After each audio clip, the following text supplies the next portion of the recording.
জন্মের বেশ কিছুদিন পর থেকে অনেক বাচ্চার ক্ষেত্রে চোখ ফুলে যাওয়া, চোখের কোণায় ময়লা জমা বা যেটাকে আমরা পিছুটি কাটা বলি, চোখ দিয়ে অনবরত জল পড়া, ফুলে গিয়ে লাল হয়ে যাওয়া, এরকম সমস্যা দেখা যায়। কিছু কিছু বাচ্চার ক্ষেত্রে এরকমও সমস্যা দেখা যায় যে ঘুম থেকে উঠে সে চোখটাও খুলতে পারে না, এতটাই ময়লা জমে যায়। আমাদের ক্ষেত্রে, আমাদের প্রথম সন্তান অর্থাৎ দিব্যেশীর ক্ষেত্রে এই সেম প্রবলেমটা হয়েছিল। প্রাথমিকভাবে বিভিন্ন পন্থা অবলম্বন করেও ব্যাপারটার সমাধান যখন হলো না, তখন আমরা বিভিন্ন ডাক্তার দেখাতে শুরু করি। বিভিন্ন ডাক্তার দেখানোর পর যখন কোনো সমাধান পাচ্ছি না, অবশেষে একজন পেডিয়াট্রিক আই স্পেশালিস্টের সঙ্গে পরামর্শ করি এবং জানতে পারি যে এটা আই ডাক্ট বা টিয়ার ডাক্টের সমস্যা, যেটা হলে প্রাথমিক পর্যায়ে যদি কিছু সিম্পল নিয়ম মেনে চলা যায়, তাহলে ব্যাপারটা ওষুধ অ্যান্টিবায়োটিক অবধি গড়ায় না। আজকে সেই ব্যাপারটা নিয়েই আলোচনা করব। দেখুন, ব্যাপারটা বলার আগে আমি কয়েকটা বিষয় আপনাদেরকে বলে রাখতে চাই, যাতে ব্যাপারটা বুঝতে সুবিধা হয়। মানুষের যে চোখ, সেই চোখের কানের দিকে অর্থাৎ এরকম জায়গাতে ভুরুর পিছনে টিয়ার গ্ল্যান্ড থাকে বা অশ্রুগ্রন্থি থাকে। আমরা যখন কাঁদি তখন চোখ দিয়ে যে জল বেরোয়, সেটা এই টিয়ার গ্ল্যান্ড বা অশ্রুগ্রন্থি থেকে আসে। কিন্তু এই কান্নার জল সাপ্লাই দেওয়াটা কিন্তু টিয়ার গ্ল্যান্ডের প্রধান কাজ নয়।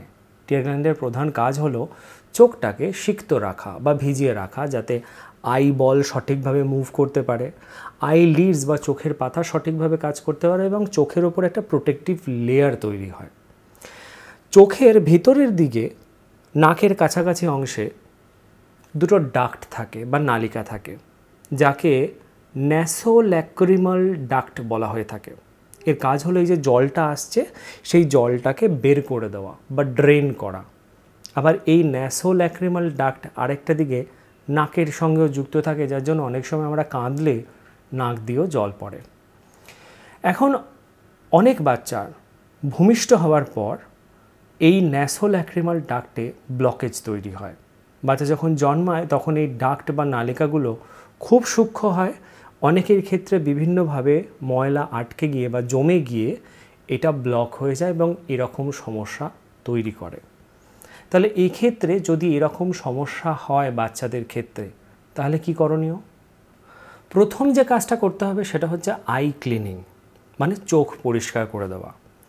স্টেরিলাইজড তুলো বা স্টেরিলাইজড ন্যাকড়া নেবেন, ফোটানো গরম জল ঠান্ডা করে তাতে এই ন্যাকড়া বা তুলোটা ডুবিয়ে সেটাকে নিংড়ে চোখটা পরিষ্কার করতে হবে। চোখ পরিষ্কার করার জন্য চোখটাকে বন্ধ অবস্থায় ভেতর থেকে বাইরের দিকে একবার করে টানবেন।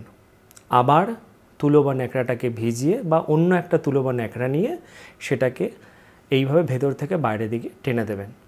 বারবার করে ঘষবেন না বা বেশি চাপবেন না, এবং দুটো চোখের জন্য যেন আলাদা আলাদা ন্যাকড়া বা তুলো ব্যবহার হয়। সারাদিনে সকালবেলা ঘুম থেকে ওঠার পর চোখটা পরিষ্কার করে দেবেন, স্নানের পর একবার করবেন আর সন্ধেবেলা একবার করবেন। আর দ্বিতীয় কাজ হলো আই মাসাজ, অর্থাৎ চোখের মাসাজ করা। হাতটা ভালোভাবে পরিষ্কার করে নেবেন সাবান দিয়ে, তারপর খালি হাতে, অবশ্যই হাতে যেন নখ না থাকে, খালি হাতে চোখটাকে বন্ধ করা অবস্থাতে চোখের ভেতরের দিকটা অর্থাৎ নাকের কাছাকাছি যেখানে ন্যাসোল্যাক্রিমাল ডাক্টটা থাকতে পারে সেরকম জায়গাতে মাসাজ করতে হবে। এইভাবে একদম জেন্টল প্রেশারে এই মাসাজটা করবেন, বেশি প্রেশার দেওয়া যাবে না। এইভাবে মোটামুটি 7 থেকে 10 দিন কন্টিনিউ করে যাবেন। যতদিন না পর্যন্ত রিকভার হচ্ছে ততদিন কন্টিনিউ করতে পারেন। এটা ন্যাসোল্যাক্রিমাল ডাক্ট বা টিয়ার ডাক্টের জন্য ভালো। এছাড়া আমি বলবো, আমাদের ক্ষেত্রে যেরকম 7 থেকে 10 দিনে রিকভার হয়ে গেছিলো, আপনাদের ক্ষেত্রে কারোর ক্ষেত্রে কোনো বাচ্চার একটু বেশি সময় লাগতে পারে। তবে আমি বলবো এই মাসাজ এবং আই ক্লিনিংয়ের কাজটা কন্টিনিউ করতে করতে ডাক্তারের সঙ্গে, ভালো আই স্পেশালিস্ট পেডিয়াট্রিক যে ডক্টর, তাদের সঙ্গে কনসাল্ট করে নেবেন। কারণ অনেক সময় এখান থেকে ইনফেকশন হওয়ার সম্ভাবনা থাকে, প্রয়োজন হলে ডক্টর আপনাদের মেডিসিন প্রেসক্রাইব করবেন।